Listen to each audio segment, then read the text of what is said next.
Mula sa kabisera ng Inglaterra, sa puso ng Britanya, London, UK. London, UK. Ito ang Channel Philippines Network, Pinoy Radio UK. Pinoy Radio UK. Sumasahing papawid, 24 oras. 24 oras. Buong linggo. Sa www.pinoyradiouk.com. Ang mga pinakapaborito mga awitin, mga pinakaabangang programa, at mga sariwang balita at impormasyon mula at para sa mga kababayang Pilipino sa UK at sa buong mundo. Pinoy Radio UK. Pinoy Radio UK.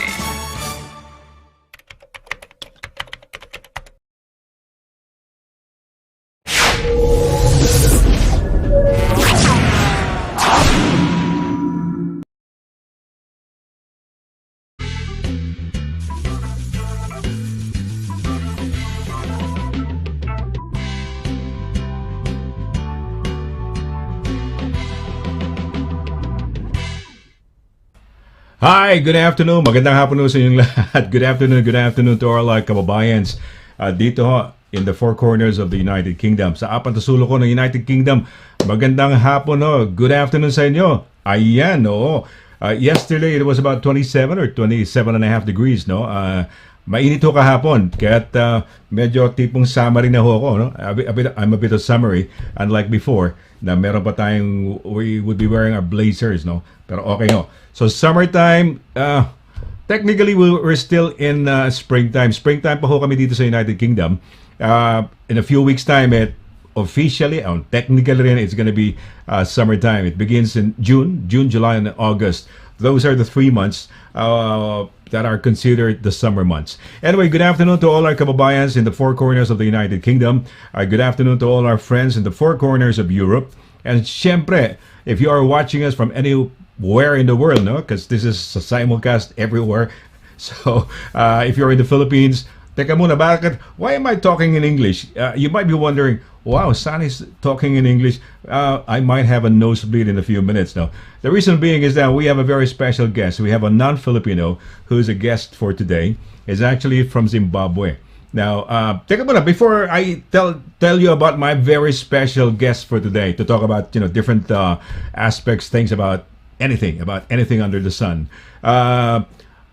Good afternoon muna. We're broadcasting live from our studios in London. My name is Sonny Laragan. For those who are tuned in for the first time, I am Europe's coolest and sexiest Filipino presenter. So, ayan.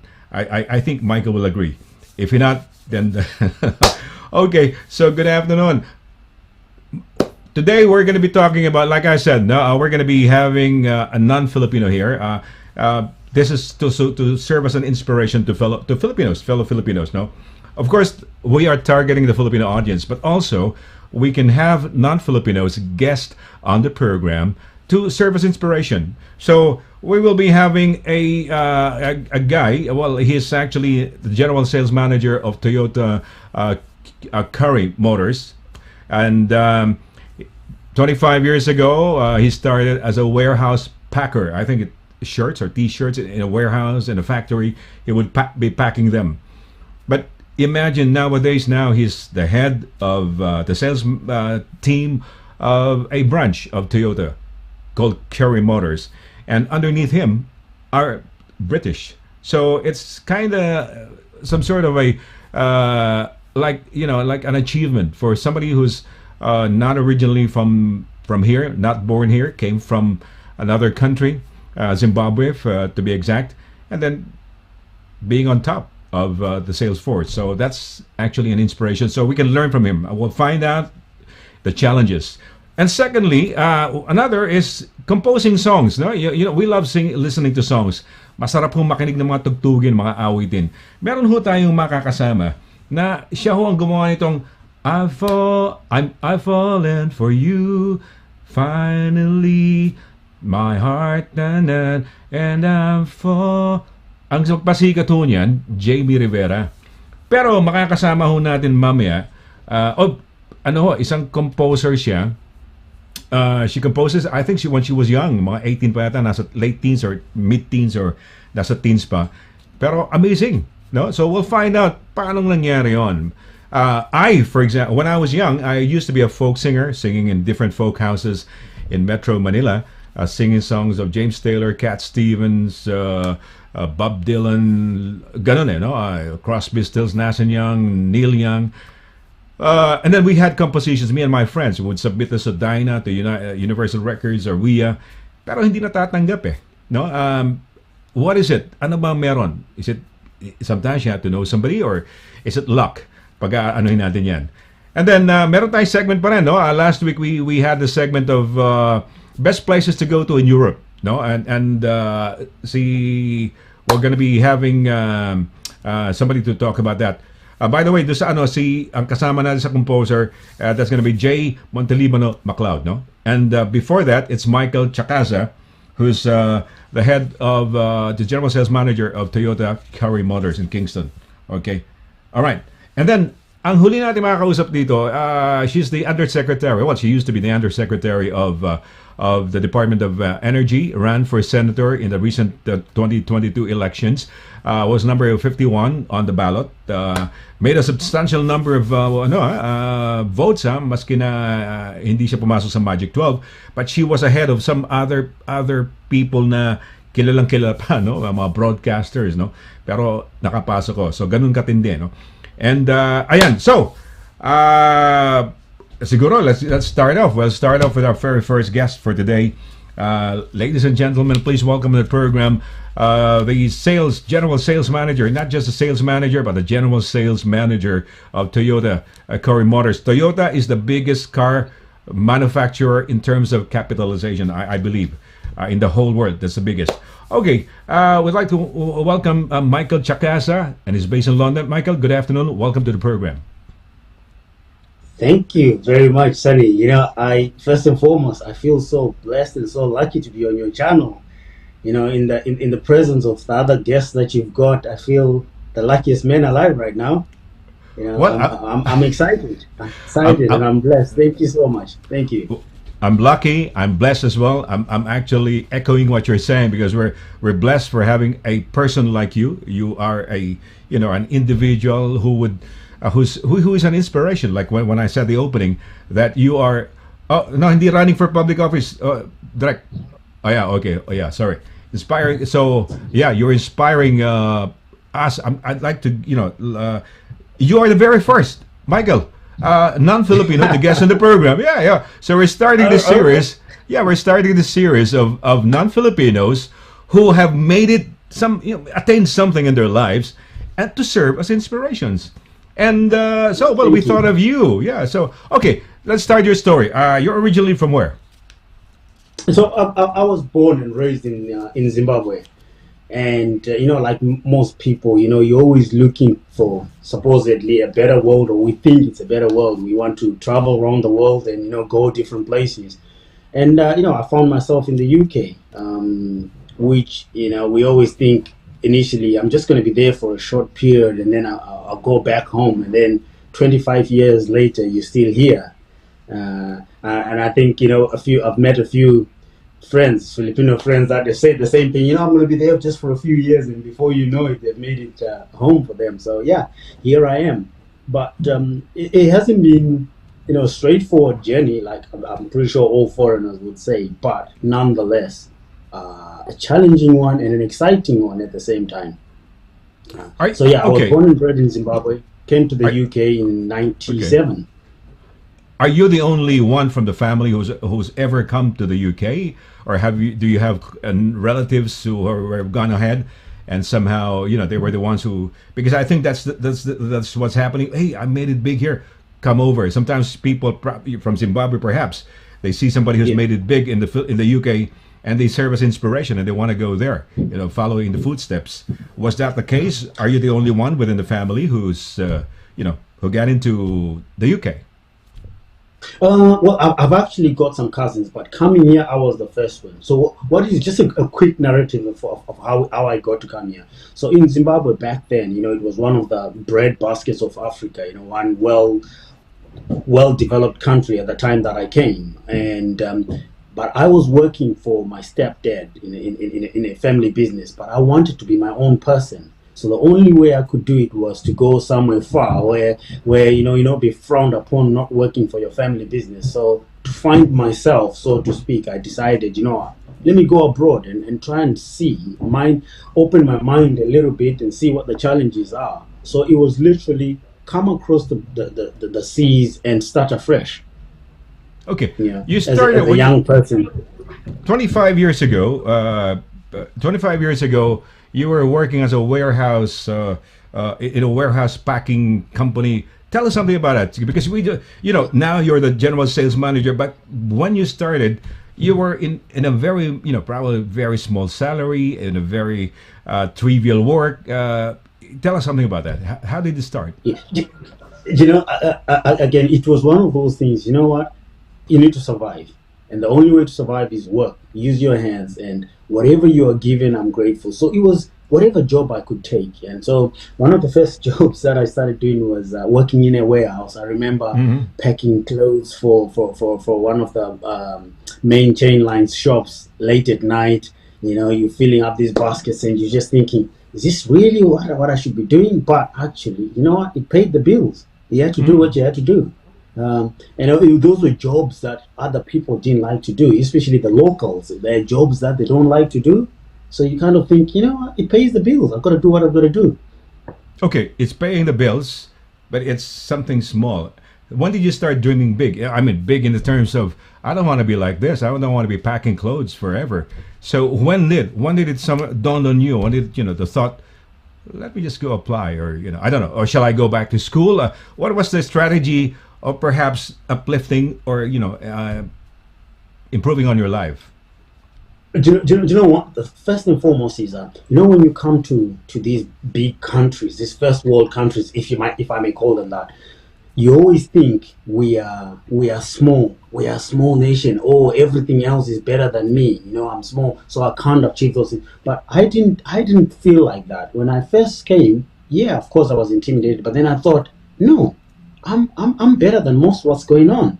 I'm better than what I'm doing. I can do more because I can be good at it. So I thought, what's the next stage? Let me find myself a job that can make me travel a little bit more. So I became a driver. I joined this company as a driver because I started. Toyota. This company. We said Toyota, this company. yeah. Toyota. Okay, all right. Toyota. Okay. Toyota. Yes. So I joined Toyota as a driver because I wanted to think. What?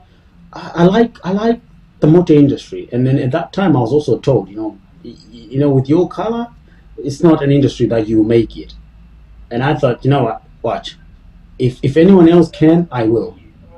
So I was excited about proving other people wrong, that I can do it, because then I knew people from my country were being nurses. That was one of the main lines that everyone was doing, becoming nurses. And I thought, I just want to be different. I am going to break the barriers. I want to push myself to do something that everyone else doesn't want to do, or that they're afraid to do, that we are told we're not good enough to do. Oh, right. So from warehouse packing clothes, okay, for probably some of these big named chain of department stores or stores, to putting your foot in Toyota by being a driver, and then now the general sales manager. Now, my question is, I'm surprised because you are from Zimbabwe. You were not born here, but looking at your team, they are all British. So how does it feel, Michael, that we're supposed to be, I would be expecting you to be under somebody who is born here in the UK, but you are. The funny thing, and what is admirable with you, is that you are on top of your position and you have all these British people underneath you. What is the feeling when by the way, when did you start being the general sales manager? How long have you been holding the position? Yeah. So I've been a general sales manager since 2011. Okay, all right. Wow, 11 years. So what was the feeling? So you got promoted. I'm sure you and we understand it, but you and me being on top of the place where we actually are foreigners, if you know what I mean. Yeah. Being on top, Yeah. that's amazing. That's amazing, Michael. What's the feeling? What's the feeling? Do you know what's most entertaining is the fact that most people, when they come to the place and they want to speak to someone because there is something that they want to address, they look at you up and down, and they say, I want to speak to someone above you. You say, well, I'm not sure if there's anyone else above me. The buck stops here. And, again, they look at you up and down. They don't accept that. That's more fulfilling than anything else. It's amazing. It's amazing. If I went to Toyota in any branch and then I saw a white guy, a British guy, that's acceptable. Why? He's a man here. He's British. He grew up here. He's got probably. But seeing somebody, an African, can I say an African generally? Can I say that? Yeah. Okay, an African or a black guy being on top. He's not even a black guy who was born here. With the British tongue, the British funny accent. accent. Yeah, yet he's on top. It's surprising. You walk in your branch, your dealership, and then they see the general sales manager. I'm smiling actually. It's more a smile of happiness that, hey, look at this guy. He's done it. He's made it. That's how I look at you. He's a successful guy. So well, kudos to you, Michael. Perhaps I know that you're a businessman. You're heading your sales team. Any probably last advice to fellow non-British who would like to perhaps make it in life? What are the secrets of success, or what are the tips that you'd like to impart to people who are watching us right now? You know what, Sonny? I could talk the whole day about this, but the biggest thing that I say is we are our biggest hurdles ourselves. It starts from within. If you believe you can do it, you can do it. Because everything else that's around the world, it's another human being that can do it. And we are all equal. We can do it. Yes, we may have other people that will tell us it's impossible. Maybe we tell ourselves and we accept that it's impossible. Nothing is impossible, and impossible is nothing. That's what I say. And for all those people out there, my fellow brothers and sisters, you know one thing? If you have a dream, you can live it. You can do it. Yes, there'll be challenges, there'll be obstacles. Maybe the journey may be a little bit longer than you wanted. But the truth is, you can do it. You can be whatever you want to be. Fantastic. We love you, Michael. You've done a lot of firsts on my show. One is you're the first ever non-Filipino to guest on the program. You're also the first guy who made me have to talk in English. When I do my show, I do it in my language, I am forced. Listen, we're going to break barriers. So you've done a lot, Michael. You've forced me to talk in English, to communicate to you, because surely you wouldn't understand Tagalog. And so, it's fascinating. You've made me do a lot of things. I'm going to be learning. My challenge is now to learn Filipino. Yeah, well, we have a lot of lovely words. I'll teach you, or have you met some other Filipinos? I mean, you met some Filipinos, right? A lot of Filipinos. Do you know what? We get quite a lot of customers, Filipino customers, which I always try and come out and meet. And one of my dreams, to be honest with you, is come to the Philippines. It's on my bucket list, and I'm hoping to do that soon. Please do. I do meet quite a few customers. Yeah. Please do. And I've been invited to the church as well. So I'll be looking forward to that. Please do. It's more fun in the Philippines. And So thank you very much, Michael. Thanks for inspiring those who are watching us right now. From a simple guy from Zimbabwe who aspired to go to the UK just to check it out, just for kicks, and eventually working as a warehouse packer of clothes, worked his way in Toyota, and now is a general sales manager. Kudos to you. We salute you. Thank you. And thank you very much for being a part of the show. You take care. God bless. Thank you very much, Sonny. Really appreciate you. Thank you. Okay. Mga kaibigan, si Michael tsaka sa Huyan. Nakaka-amaze kaya natin sinama dito dahil siya from Africa, from Zimbabwe. And yet, magugulag pag nagpunta kayo sa kanyang branch, itim siya, hindi pa itim na may tuwang na Ebreton Itim siya na from Africa talaga. Pero tauhan niya puro Briton. Puro puti. Nakakatuwa lang. Kaya amazing 'yon, 'di ba? Parang it gives you that sense of fulfillment, or I don't know, hindi naman superiority, so fulfillment, Okay, we're gonna have a short break, and when we come back, makakasama ho natin yung kaibigan ko ho to Maganda ho to, Brains and Beauty. Talagang kombinasyon ito. And she was she was responsible for the song Falling for You. I'm falling for you, no? Pa si Jamie Rivera ang nagpasikat, no? I'm falling for you.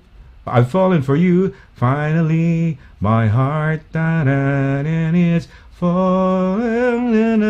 Ayan. Okay, we're gonna have a short break. When we come back, Jay Montelibano Bacloud.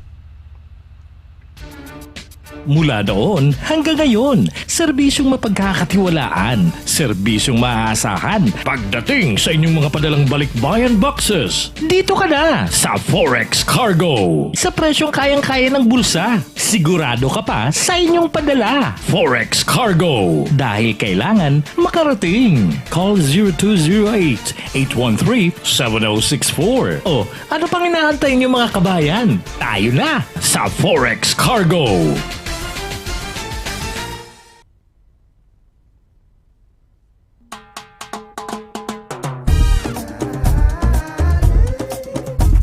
%100% all natural, tasty,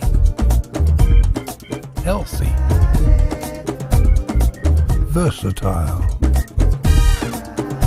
4 unique flavors. Taste a real sauce. Galettos.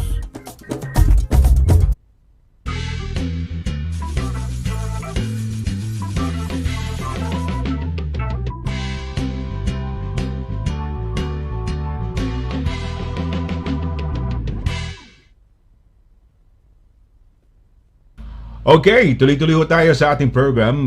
Ako po si Sonny Laragan. For those who tune in just now, no, ito po ang The Sonny Laragan Show. Coming to you every Wednesday. Tuwing Wednesday ho to, tuwing Miyerkules. Okay, ito na ho yung sinasabi ko.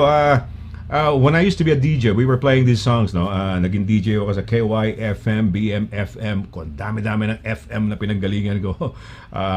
And then, ayun ho. So we were playing these songs, OPM, Jamie Rivera, no?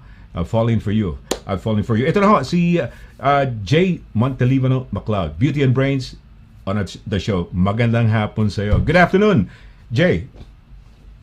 Good afternoon, Sonny. Nako, ano naman, thank you so much for saying Beauty and Brains. Talagang how flattering, but I'm so honored to be here with you today. Thank you for having me. I remember the first time we met was in 2019 when we relaunched One You Connect, and I talagang sabi ko, sino ba to na ang ganda ng boses? So I'm so happy that since then we've managed to keep in touch and we're now friends. So thank you for having me, Sonny. Well, it's an honor actually. You are multi-talented, a very intelligent woman. So, but we should be thanking you, no? Na nandito ka.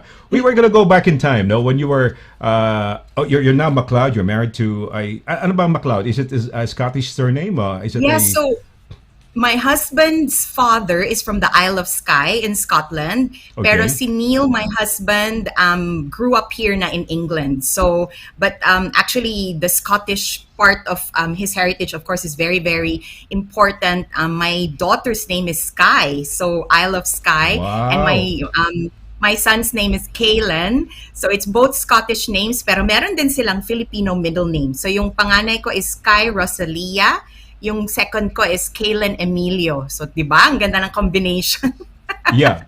Pero next question Rosalia, is it like a grandmother's name, your mom's name? And then Emilio, saan ang galing yan? Oo. So, sa mga grandmother. So, Emilio is my great-grandfather on the Montelibano side. Tapos, yung Rosalia is my grandmother in the mother's side. So, maganda ay galing naman may picture pa namin, thank you. Ito sila. Pero okay, si Skye, si Kalen, you don't call them Rosalie or Rosalia or Emilio, you don't know? No, so they go Kalen. by their Skye and Kalen, oo. Pero nako, proud na proud din sila, syempre, lahat yan nasa mga passport, lahat ng mga documents. And I always remind them, and I think one of the big things talaga na nakuha ko from my family is the pride to be Filipino. So they're very proud to be dual citizens, Filipino and British. Okay. Skye, no? Is it an island of which closest part?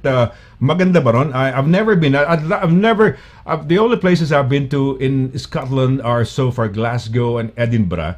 So I want to go to the Highlands, but I've never been yet. Saan ang Skye? Naku, Is ako it? din. Oh. Ako din, Sunny, would you believe, I've been to Edinburgh, but we've been actually to some parts of Scotland, but not yet the Isle of Skye. It is a very beautiful island. I think we will definitely obviously go there soon, but you really need to plan it because it's not as accessible as the other locations as you would imagine. So, but yes, we're hoping to go there soon as a family. And yeah, looking forward to that. Hindi pa kami nakakapunta dun. Para ako, may isi-share ako sa iyo. I was born in Ilosin, Sorsogon. I was born, but I've never been ever. Talaga. Naku, Yes. Sunny, kailangan pumunta ka na. Yeah. Oh, I have to. Kailangan na, no? Life is short. So, I want to be where I was born. Gusto ko hanapin yung kubo kung saan ako pinanganak. Kwento ng lola ko, nag-away na mama ko at saka papa ko. Sumakay lang ng bus ang mama ko. Napunta ng Bicol, ng Sorsogon. Doon na lang anak. Anyway, hindi ako ang kwento, ikaw. So, yung kids mo ba, you said that they love their Filipino heritage, but have you taught them, was there an effort from your part to teach them a bit of Tagalog when they were young? So the good thing is, Sunny, when I met my husband, actually, he was based in Sri Lanka. We were both working in Asia region at that time. So we lived 2 years in Sri Lanka, 2 years in Singapore, and 7 years in the Philippines. So Wow. my kids are very lucky that their formative years was in the Philippines. Now, I have to say that one of my biggest regrets, kasi they went to a British school in Manila. So nakakaintindi sila ng Tagalog. Actually, to this day, pero yung hindi sila nakakapagsalita. Kasi I'm sure you will identify with this, Sunny. Kahit yung mga nephews ko na nasa Pilipinas, first language nila English. Pati ako nung lumaki, yung father ko, for some reason, when we were growing up sa bahay, madalas din kaming mag-English. Of course, fluent ako mag-Tagalog. Pero pag nag-iisip ako, talagang mixed siya eh. So, pero now, I have to say, now that they're older, mas interested sila. Actually, pinapagalitan nila ako na hindi ko talaga pinilit na magsalita sila ng Tagalog. Of course, it's a little bit more difficult kasi yung asawa ko is British. So, kung pareho sana kaming Filipino living here, it would have been easier. But yes, my daughter actually, kung kakausapin mo siya sa Tagalog, she would be able to understand most of it. Yung son ko, maybe not as much, pero they're both very, very interested. And a little bit of side story is my daughter who's graduating in July. She's going to travel to Thailand and Philippines this November and December. So sabi ko, nako, ang gandang gagawin niya ito kasi talagang, di ba pag nandun ka lang matagal, talagang madali mong makuha yung language. So madalas naman kami umuwi. So every time we go there, rin sila hasa ng Tagalog. But yes, to answer your question, unfortunately, hindi sila bilingual right now. Jay, Montalibano, I think, hindi ba yan ng mga old rich? Mga... Nako, I wish, sa Sunny. Yung Montalibano, ano yan, mga hasyendero yan sa Bacolod, Iloilo. Pero yung grandfather ko was an only son and he died in the war at the age of 31. He was missing in action fighting the Japanese. So, I'm very, very proud of him. Pero unfortunately, yung hindi na namin nakilala yung mga Montalibano sa Bacolod. My father grew up in San Juan. Nag-remarry yung kanyang mother ng isang American GI. So, di namin sila kilala. Pero definitely, taga dyan kami. Hindi lang namin kilala yung mga rich relatives namin. Okay. Well, hindi kasi Montalibano, di ba, mga prominent... yung musician na si Jet Montalibano, tama ba yan? Is it? Yes, mga distant relative yan, Sunny, kasi lahat ng Montalibano are magkakamag-anak talaga. So, you could say that, I'm sure we're gonna touch on the topic of music soon. Jet Montalibano, every time before, tinatanong ako yan, Kim, mag-anak mo ba yung taga music industry na si Jet Montalibano? So, yes, for all you know, talagang kami, family of musicians, di ko lang alam. Is Jet a part of Rage Band ba? Hindi, no? Ano ba ang banda? Ano ba siya? Parang, ano ba yun? Music and Magic? Music and Magic. Okay. All right. So, okay. And now, we go now to your song. It's iconic. It's probably forever na yan, no? That's gonna be there, no? But can I request you to sing lang muna para for those who are probably this is back in the kailan ba na-release to? 80s to, di ba? Nako, alam mo, Sonny, if I could just mention, kasi very timely itong topic natin. Okay. University of the Philippines just recently won the UAAP Men's Championships. The last time we won it was in 1986. And would you believe that I wrote I've Fallen for You in 1986 when I was 18 years old, second year in University of the Philippines? Wow! Kaya, Wow! Nung sinabi Wow. mo nga na i-guess mo ako today, tapos nanalo kami nung UAAP, sabi ko, grabe naman to. It's a very Timely. Tama. timely. So parang anniversary na din ng when I wrote it. So sige, I'll 86. just 86. I was 18 years old. I was a sophomore studying tourism at the University of the Philippines in Diliman. And yun. So siguro bago ko kantahin, i-enter sige. na natin yung kasi I think you wanted to know the process, no? Yes. And can you imagine? So 18 this was years old. 18 years old. Mm. Never had a boyfriend, never been in love. Of course, nagkaroon ako ng mga prom dates and everything. Pero Okay. I had this humongous crush on my my friend. He only knew about this later on. Hindi niya alam na crush ko siya, na in love na ako sa Wow. kanya. We spent a lot of time together kasi we were in the same org. Sa ISEC yun sa UP. Tapos, can you imagine? So, na-build up. So, one time, umuwi lang ako sa bahay, umupo ako sa piano, and I'm not kidding, Sonny, in 15 minutes, I wrote the lyrics, Wow. tapos ginawa ko na rin yung melody. So, can you imagine, upo ko sa piano, biglang sinulat ko, what is this I'm feeling? I just can't explain. When you're near, I'm just not the same. I try to hide it, try not to show it. It's crazy. How could it be? Tapos ang iconic, walang Yes. kumpas. Tapos naging theme song ng marami. Ito na yung refrain. I've fallen for you. Finally, my heart gave in and I've fallen in love. I finally know how it feels. So this is love. Yan. So Yes. talagang Grabe. Wow. para akong Eponine Sunny yung on my own. Wala talaga akong pakialam. Oo. Wala akong pakialam kung gusto niya ako, kung alam niyang gusto ko siya. Wala akong pakialam. I just sat there on the piano. By the way, I'm not professional. I never studied music in Yun. my life. I only Oo. studied piano for a few years.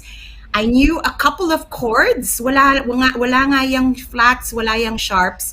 It only has 4 chords. It's a very simple melody. And in maybe an hour, I had the whole thing. Kasi kung tutuusin, lang yan 2 stanzas, tapos refrain, tapos may coda. So, Okay. yan yung process ko, Sonny. I wrote the lyrics first, and then the music. Okay. Ako, pwede na ako magtanong ng mga medyo probing ng konti. Kasi, you know why? Because I was performing then. I was a folk singer. And I did composition. I even did I don't know. First question. When you created I've Fallen For You, yan ba'y directed to Jamie Rivera? Or was it a generic song? Or were you thinking of yourself singing it to be put on record? Or was it submitting it to be sang by any of the stars? Paano yan? Sino ba? It was pure inspiration. I did not think about, I'm writing this song para maging popular siya, para mabigay ko kay Jamie. Nothing like that. So, the song itself, I've never known in my entire life that I could write a song. So it was really purely out of the desire to express yourself, especially since it was unrequited love. Can you imagine? Oo nga. Hindi ko naman pwede sabihin dun sa tao. So, by writing that song, I was able to express myself in a way that I never knew I was capable of. And then the trivia here, Sonny, is that when I finally wrote it, 1986, kasi that was the height of OPM romantic songs, Joey Albert, Regine Velasquez, Mary Yeah. Cayetano, Oh. Mark Rivera. Yeah. I had actually first thought of Joey Albert. And I Ah, can right. tell you now, and not a lot of people know this, I actually met with Louis Ocampo, gave him that song in my little cassette tape. Through When you say met, friends. teka muna, met. When you say met, sought him out, Yes. into him in a party. Paano yan? No, no. So I sought him out. I have a lot of friends at that time in the music industry, and I will also tell you about that later. Oo nga, But oo, I oo. kind of said like, guys, how can I give this to Louis Ocampo? It escapes me now exactly who introduced me, but we met. I cannot forget that day. It was in Metro Club, which is no longer in existence now in Makati. My father waited for me in the parking lot. I spoke to him, and then he loved the song. He said, Jay, 100%, I want Joey to sing this. And then weeks later, they broke up. He and Oo nga, Joey sila, Albert broke. tama, sila mag-boyfriend nun, di ba? Si Louis Ocampo and Joey Albert. Oo, so syempre Oh, panic wow. ako. Sorry, Oo. medyo nasabi ko na sa pamilya ko, it's gonna be recorded. So luckily, Neo Colors at the time, Ito Rapadas, who is a very good friend of mine from high school Glee Okay. Club, What? Gusto ko yung said songs to me, yan. "Oh, Neo Colors. yeah, Yeah. give me the cassette. I will give it to Jimmy Antiporda, who is the arranger of Jamie and also was her boyfriend at that time. Tapos Ah. binigay namin yung tape, nagustuhan ni Jamie, nagustuhan ni Jimmy Antiporda. They arranged it and the rest is history. I was Wow. sitting in an ikot jeep one time, Sunny. Hindi man lang nila ako sinabihan na ilalabas na pala nila sa radyo. Muntik na akong himatay nung narinig ko sa radio, Sa radio, sa yes. jeep. Tapos naging most requested song siya in 1989. So it took about 2.5, 3 years before it was actually recorded from the time I wrote it. And yeah, and to this day, if you go to any karaoke bar in the Philippines, it's on Spotify, it's Yeah, on yeah. teleserye. And actually, Sunny, if I can also mention, naging movie theme song siya. Wow. Ng I've Fallen for You, the movie, I've starring Kim fallen Chiu for and you. Gerald Anderson. Oo, kinanta siya ni Tony Gonzaga naman. Okay, question. Ngayon, back then, I don't know if you know yung si Kring Kring Gonzalez, yung tatay niya, si Jose Marie Gonzalez, owns a recording studio. And recording Yeah. studios then, the, how do we call that? How now digital. The other one for digital, yung bago, yung lumang style. Anyway, hundreds of thousands to set up a recording studio. Nowadays, ano lang, computer lang, no? Pero how did you Yeah. record the song? Was it on a cassette tape, playing on top a piano, nilagay mo yung ano, or were you was it a music notation? How did you submit it? Yeah. So hindi ako formally trained. So I cannot write sheet music. So Okay. I think, as far as I know, I did use a cassette. Naku, 1986 pa yan. Oh, nagre-record ka Cassette. sa piano, nasa harap mo, ganun. Cassette Kumakanta ka. recorder, piano, kanta. Oo. Tapos yun, sinubmit ko. Pero as yun, para lang fair, no? Kasi naku, mapapanood to ng asawa ko, Sunny. If you don't mind, I know we're running out of time, pero gusto ko rin i-explain to tie it to this topic of, how I do things. Do you know that when I wrote my song for my husband that I sang at my wedding, sinulat ko yung lyrics the day after I met him. I was at a beach. I met him in Sri Lanka. I was at Okay. a beach in Maldives. And to this day, I have that sheet of paper. Wow. I wrote the words. So it said something like, the night after I met him eh. So, Oo. naisip ko lang sa mind ko, can you imagine, wala akong phone, wala akong cassette, nothing. So in my head, I started composing it. I said, the night after I met you in a place that no one knew, I looked up at the midnight sky and chose the brightest star that I could find and called out to the heavens, asking why I felt this way. Could he be the one? Oh, please, God, let him be the one, I pray. So, Alam mo, yun, nandun na ayan. it was in my head. Wow. And then as soon as I got home, re-record ko na siya, whether it was in my phone, kasi 1999 na to when I got married. So I never write it on sheet music. I have it in my head. I write it, if I have piano, I write it, I do it on the chords. But if I don't have piano or any instrument, I record it my voice. So luckily, meron naman akong konting boses. So, yon, ganun ako gumawa ng kanta. Wow. Tapos ito nga ang pinaka-last kong composition, Sunny. syempre katatapos lang Teka ng muna, eleksyon. bago yung composition latest, Oh, the first song took you 15 minutes ba, the lyrics, or the entire song ba? Sabi mo kanina? 15 minutes yung lyrics, tapos siguro Ah. the entire song, mga 1 hour. Ito namang the day after, yung sinulat mo. Yung Diba? sa husband ko, Oh, sa husband same mo. thing. Same din. Usually Mabilis yan, ka, no? Bilis eh. gagawin ko yung, basta ako inspired, I will write the lyrics, mga 15 minutes, tapos lalagyan ko na yan agad ng melody. So, Okay. mabilis siya. That's why I never really could make it a career, Sonny, because the professional writers, you tell them, okay, make me a jingle for Coca-Cola, make me a song for this campaign. They can do it because it's not out of just pure inspiration. Ako is comes from the heart, and that's why hindi ako yumaman, unfortunately.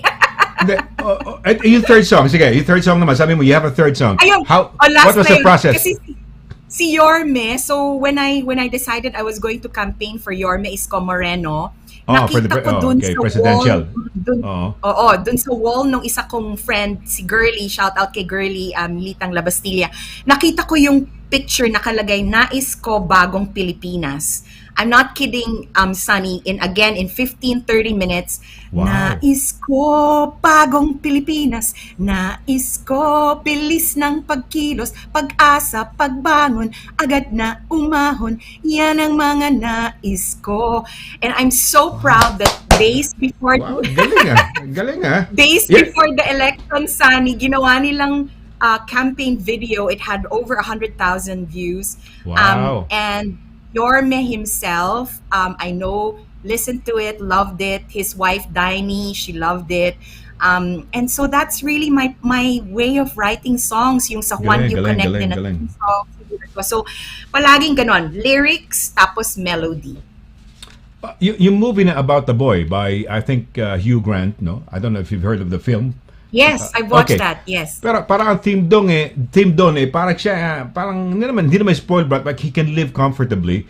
And the reason being is because he is enjoying the fruits of the royalties of his dad's composition yata. Parang ganun lang eh. Yep. Parang he's living Yep. off. This I've fallen for you. I don't know if this is a very personal question, no? Na kumikita ba yan?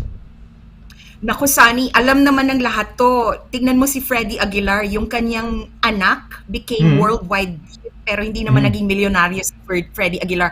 The sad thing in the Philippines, especially when I wrote this song, so I had joint copyrights with the producer. The copyright loss at that time and the royalties was insignificant. It was something like 3-5 centavos per record sold. It was nothing. And so for the initial run of I've Fallen For You, I got maybe a few thousand pesos. When it became a movie, a theme song of a movie, I got a little bit more. Again, walang ano yan, hindi dadating sa 6 figures yan ever. And it was really not a money-making thing for me at all. I'm hoping, Sunny, that right now the situation has changed.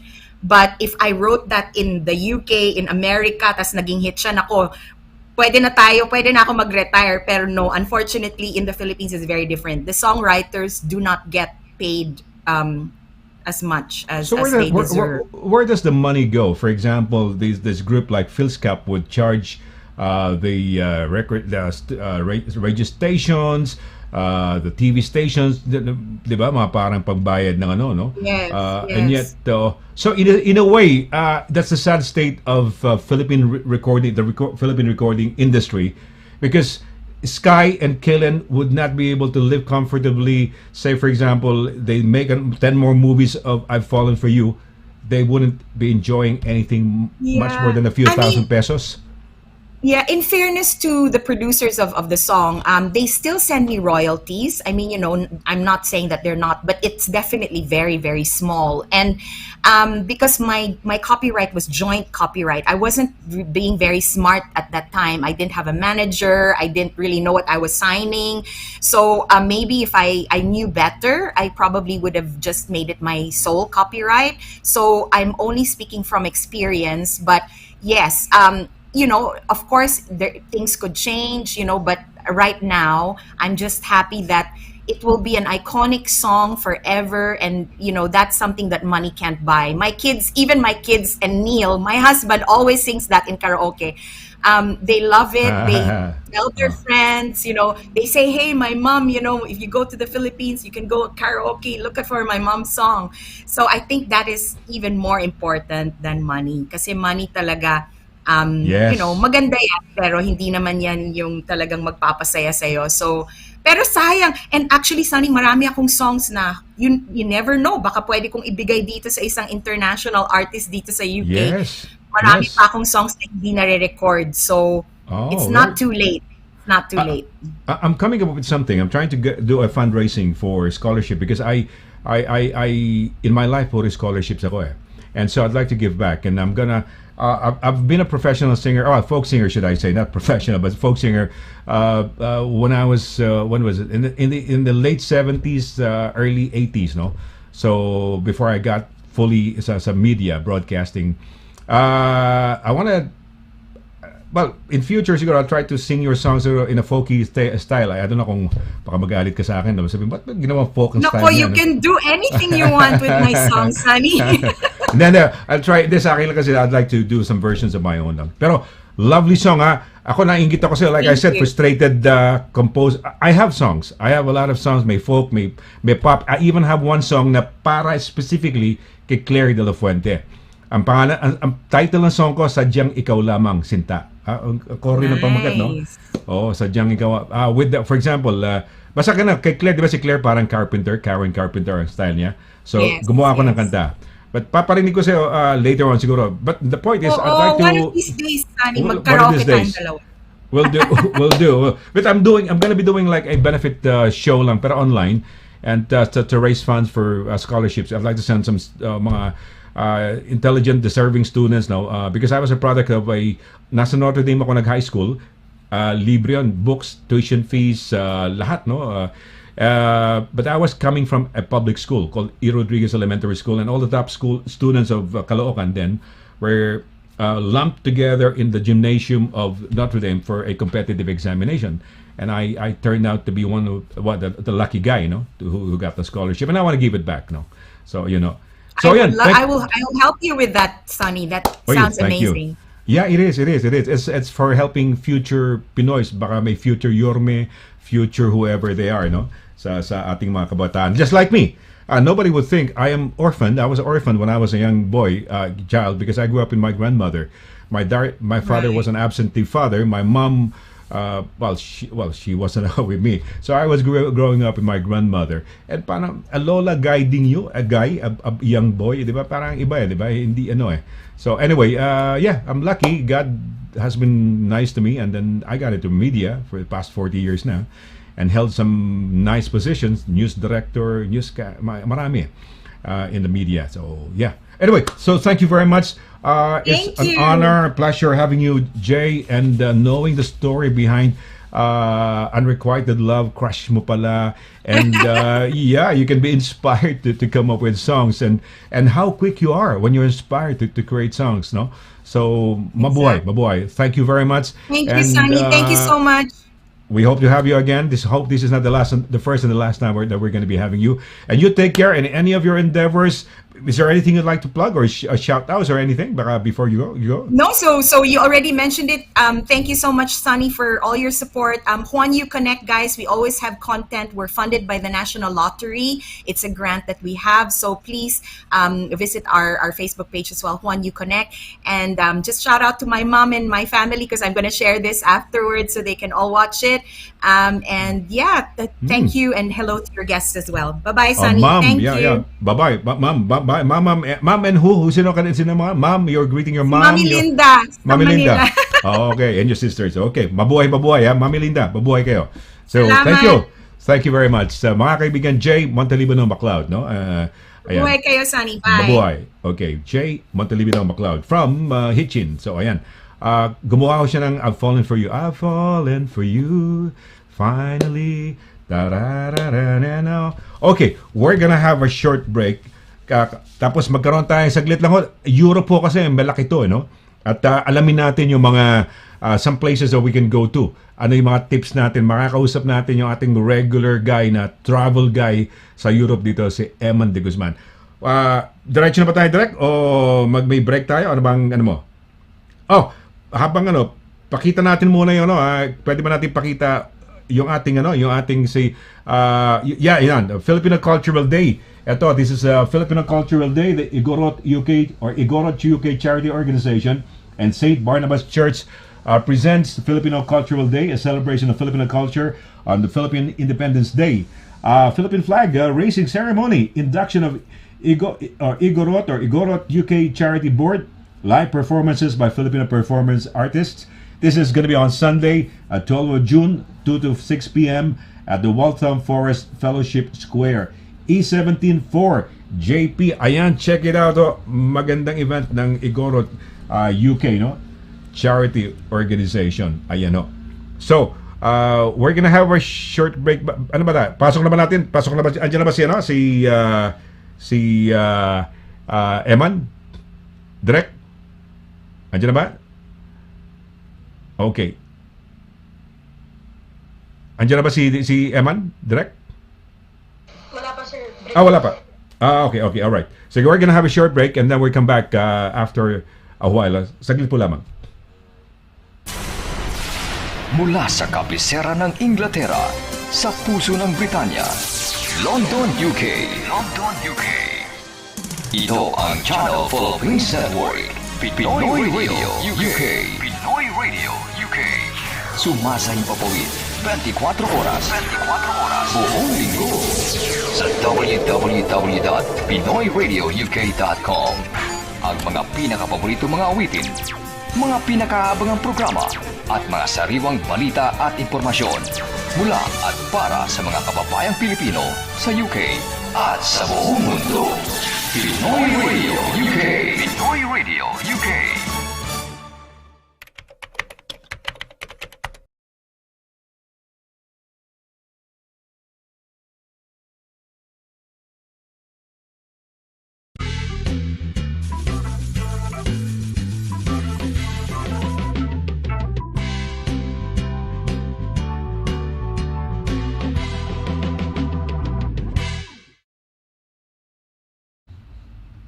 Okay, tuloy-tuloy ho tayo sa ating program. Maya ho, right after, pag makakasama ho natin yung ating travel tips dito sa UK, sa Europe, makakasama ho natin yung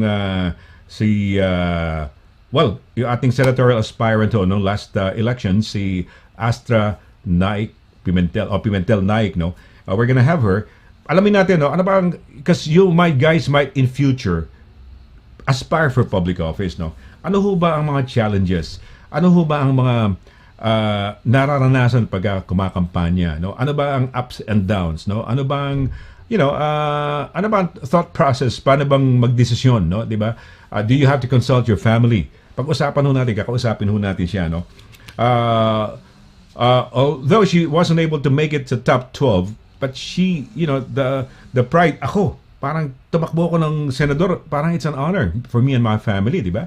And to be endorsed by the president himself, no? Yung ating presidente, si Presidente Duterte, no? So hindi there's no small feat, no? Yun, alamin natin, no? Ano ba mga karanasan, no? ng ganyan, no? So yan ho, makakasama ho natin siya, but we're gonna make way for some of our tips muna rito sa Europe, no? Para malaman natin saan ba mga one or two places siguro na pwede nating malaman kung nasa saan na pwede niyong puntahan. Okay. At next year, abangan ho pala ninyo. Mamimigay ho tayo ng mga prizes dito. Mamimigay tayo ng mga prizes dito. Abangan ho ninyo yan. Mamimigay ho tayo ng mga prizes dito sa ating antag dito. Dito sa ating palatuntunan. Mga travels ho yan. We're gonna give away some gift certificates worth 100 pounds. Kaya abangan ho ninyo. Worth 100 pounds, mag-gift giveaways na ibibigay natin. May cruises. So, abangan ninyo. Abangan ho ninyo. We're gonna be announcing it. After today, we're gonna be starting to announce this.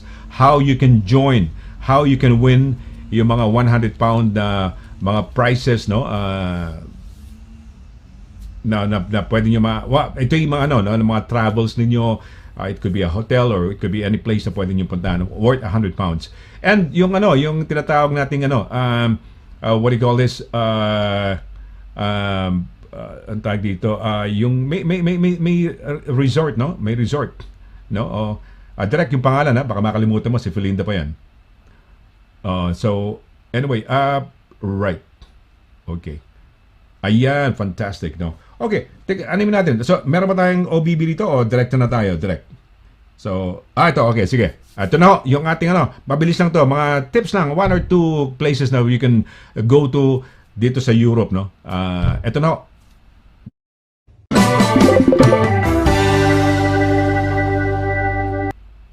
Okay, Travel Corner. Let's say hello to Eman, no? Eman de Guzman, live, no? From Algarve in Portugal. Magandang hapon sa iyo, Eman.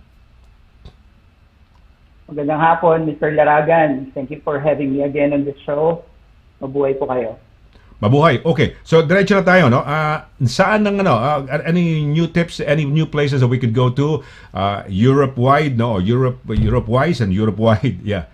Na pwede natin, 1 or 2 places na pwede we can go to. Saan kaya? Today, last week kasi, Mr. Laragan, we discussed about Spain and Portugal, all right? This time, for our travel corner, di-discuss ko naman and bibigyan ko kayo ng holiday ideas about Greece and Croatia. Oy, Greece. Greece. Gusto ko. Kagagaling ko lang ng Greece, no? Okay, Greece and Croatia. Sige, let's go. Yeah, so Greece right now is Europe's top travel destination. So dito sa amin, yan yung top travel destination right now because of the weather, and it's located in the southeastern Europe. Parang Pilipinas, they have thousands of islands as well. Influential siya during the ancient times. It's often called the cradle of Western civilization. All right. Greece is also known for its beaches, black sands ng Santorini, and then the party resort ng Mykonos.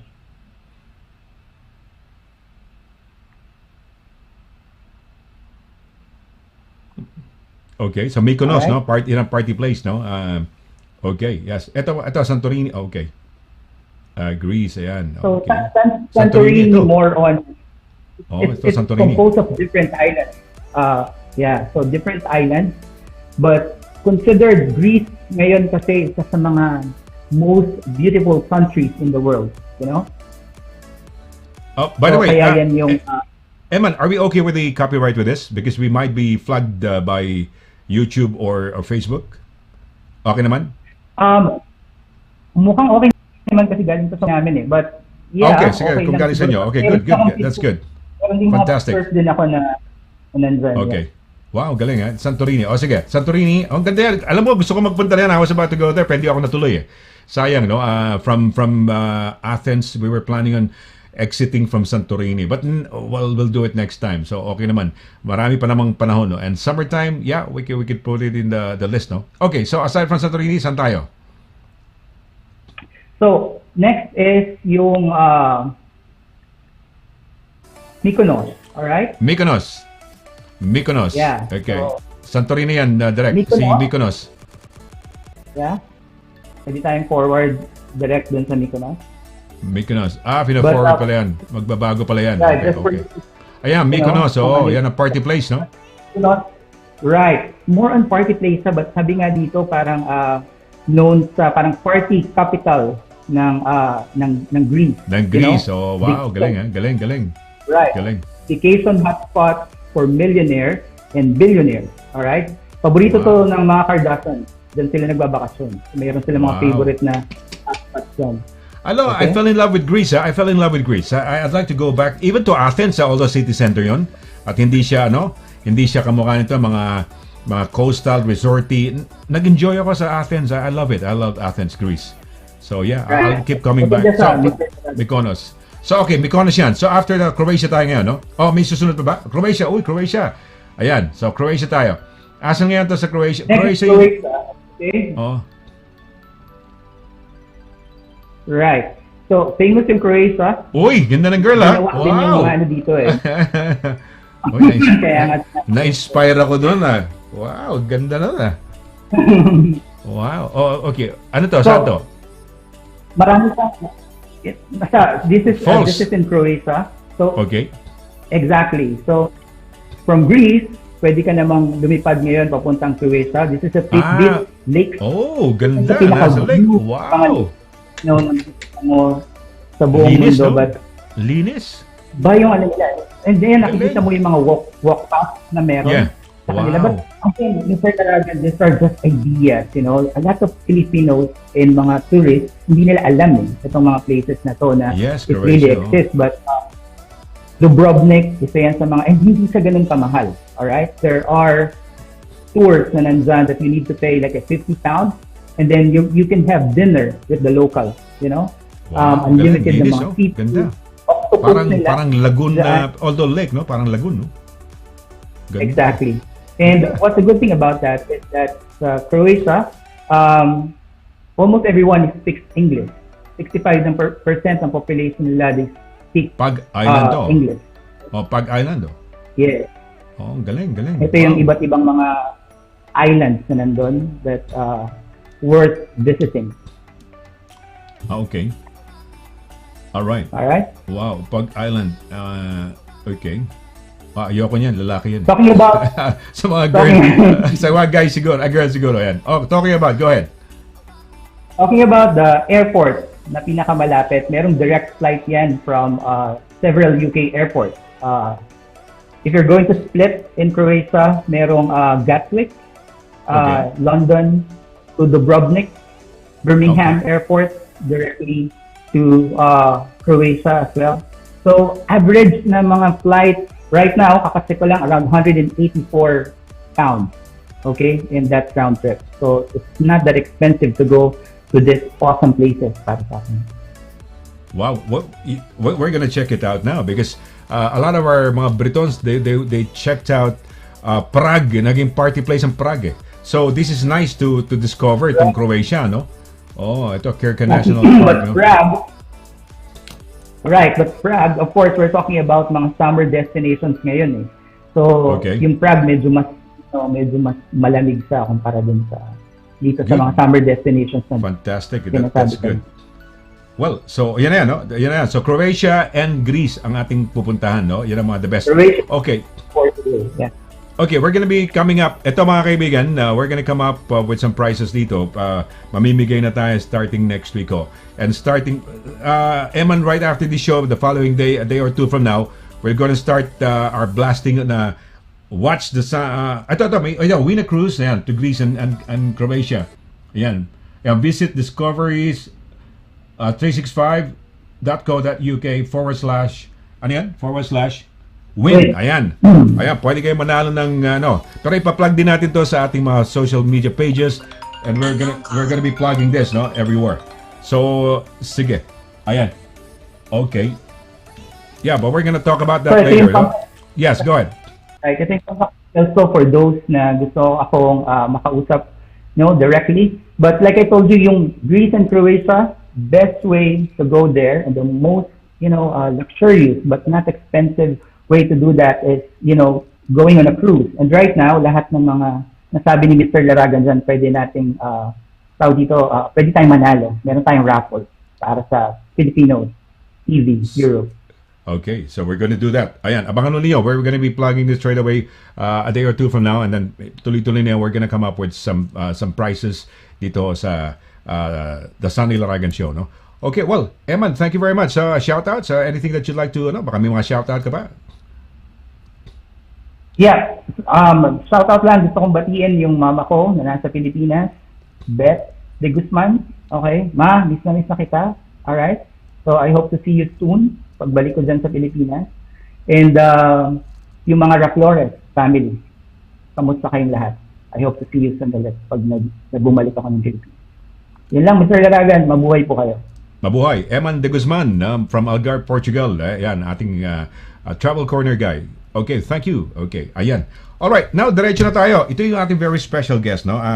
Siyempre, finale natin dahil siya ang ating very special guest. Kukumustahin natin, no? She ran number 51 sa last senatorial race, no? Sa ditong katatapos na senatorial race. At kukumustahin natin, no? Alamin natin ano ba challenges of running, no? Sa for public office. Parang pumapasok na ingay niya direct. Ayan. Okay, ayan. Okay, let's say, ayan na ba? Ready na ba si Yusek, no? Si Undersecretary Pimentel? Astra Pimentel. Okay. Teka muna, abangan lang natin. Ayan na ba? We're waiting for her to be, Okay. Hello. Oh yeah, okay na. Ayan na. Asa ba ang kanyang audio? Okay. Walang video. We cannot see a video, Astra. Naka-on na yung video ko. We don't see a video. Asa ba? Baka ibang input siya direct. Saan mo na ilagay? Tingnan mo kung saan siya nakapasok na input. Pero, naka-on ba ang video mo, Astra? Ito. Yes, my video is turned on. Okay, but you're still, naka-frozen yung photo mo? Siguro sa ating saan yan? Di bale? No worries. Good evening sa'yo. Mabuhay. And finally, we get you. Alam kong busy ka during the campaign. So, mga campaign sorties, so we couldn't get hold of you. But yeah, kumusta? So, how are you now? After the elections, kumusta na? What have you been doing? Some people would say, kamukha na, let's say, yung ating president-elect, nagbakasyon muna sandali. His last few days as a citizen ganyan, bongbong halimbawa, na pumunta ng Australia. Ikaw, soon after the elections, ano nang ginawa mo? Good afternoon dyan sa ating mga kababayan sa London. More than 200,000 Filipinos are in London, no? Sunny, I believe. And good afternoon sa inyong lahat. At sa lahat ng ating mga kababayan na nandito sa Pilipinas, ay magandang gabi sa ating lahat. So, regarding your question, Sunny, kung ano na yung nangyari sa atin after the election, syempre, we had a few moments of rest, no, together with our family. And dahil dyan, nagkaroon tayo ng oras na makasama ang ating asawa at mga anak for short vacation, 2 araw lamang na bakasyon. Kasi Sunny, in having running for a campaign, isa sa mga kailangan din natin gawin, yung mag-prepare ng ating report for the COMELEC, as well as because I am the membership committee chairperson of PDP Laban, ino-organize natin lahat ng ating mga kapartido na nanalo in the local election. So, busy pa rin tayo, Sunny, despite that we had recently concluded the elections, no? Pero marami tayong kailangang patuloy na gawin dahil hindi naman tayo hanggang sa election lamang, and fulfilling my duty as the membership committee chairperson of PDP Laban, maraming kailangan pang ayusin after the elections. PDP Laban fielded about ilang senatorial candidates? 5, 6? Kayo, kasama mo si Robin Padilla, di ba? Yes, kasama ko si Robin Padilla sa ating slate, no? And we are very happy na siya yung nag-number 1. Parang binawi niya lahat ng kakulangan ng mga boto namin because we had a great challenge in PDP Laban sa aming campaign, considering that we didn't have a presidential and vice presidential candidate na talagang dala yung partido, but we just adopted Bongbong Marcos and Inday Sara as our presidential and vice presidential candidate. Ito mga tinatanong ko sa'yo, hindi na itanong before siguro previously, because siyempre ang tanong sa'yo, ano plataforma mo, ito ano gagawin mo sa foreign policy, ganun-ganon, no? Gusto ko lang tanongin lang, okay, you were fielded by PDP Laban, okay? Under the president's party. You were up against the likes of JB Ejercito, Mig Subiri, Jingo Estrada, yung may lalakas na mga tao, pangalan. What was your feeling then? teka muna, babanggain ko mga... Okay, you are a political neophyte in a way. Was it executive director of Commission of Filipinos Overseas? Tama ba yun? And then undersecretary of the Department of Energy ngayon? Your recent Yes. post? Tama ba? Yes, Sunny, tama ka. I used to be the Assistant Secretary of the Presidential Legislative Liaison Office. At the same time, naging Executive Director ng Commission on Filipinos Overseas. And yung recent natin, yung Department of Energy. It was a great challenge, no? Dahil napakalaki ng mga pangalan. And hindi lang napakalaki ng mga pangalan, napaka-yaman ng ating mga katunggali. Sunny, and the challenge that we had was very great, in fact, no, dahil very limited ang ating resources dahil hindi naman tayo nagmula sa mga mayayamang pamilya, pero mayayaman sa puso at sa serbisyo sa publiko, doon tayo nagmula. And in fact, napakaano yung aking pagtakbo because I was fielded by the party the last day of filing of elections na, no? So hindi talaga natin napaghandaan ng taon-taon yung ating pagtakbo, kaya medyo napakalaki ng challenge. But I am very happy with the support that I got from the people, na despite I only had a few months to really campaign for my candidacy, nakita natin yung magandang response ng tao. Nagkulang man tayo sa pag-reach out, pagpapaalam sa ating mga kababayan na tayo ay tumatakbo, napakaganda naman ng naging response ng lahat ng mga nakaalam. And I believe the organic votes na meron tayo sa pagtakbo natin ito ay napakagandang simulain. Maganda, indeed. Maganda. Kasi for somebody, okay, sabi mo nga, kamukha nila, may pera sa liba, yung mga ibang kalaban. Aside from that, nasa public ganun sila. Kumbaga, awareness o consciousness dahil siyempre, the likes of Jingoy Estrada, halimbawa, although number 12 siya, no? The likes of Mix Sibuiri, mga dati na yan eh. Villar family, they used to serve, no? So ikaw, you're a political neophyte, first time, di ba? You've held some government positions, but a political office and to aspire on a national level, that's huge, no? Malaking bagay yan dahil hindi ano, no? What have you learned so far? If, for example, would that for a political neophyte, would that say, for example, would you be planning on running again? And then perhaps dahil nakatakbo ka, you would know what to do, what to expect, and what to work on.